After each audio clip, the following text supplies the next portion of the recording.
Okay, I did a video with my Ratchet collection, and a lot of people had questions about this number 6 Snap-on, which was the very first Ratchet that Snap-on ever made. This particular one, if you look, it says Snap-on patent pending.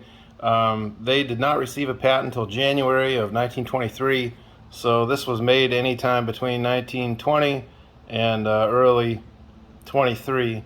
And this is how the mechanism works. There's a spring inside that keeps it all the way out so you can spin it, and then when it's pressed together it engages so it can turn either way. So technically it's a clutch mechanism because it can turn either way once it's engaged, but the term ratchet kind of universally stuck, and this was the very first one that they had.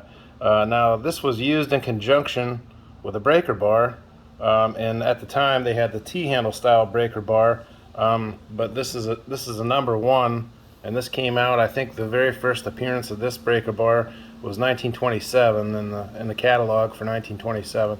So obviously, you know, this just engages, and you would use it like a ratchet mechanism now.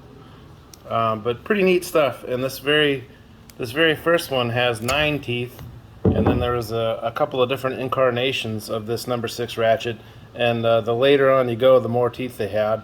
I think it got up to 15 eventually, which is hilarious because, you know, nowadays they have the 100+ tooth ones, you know, considered fine tooth, and back then 15 teeth was, you know, revolutionary.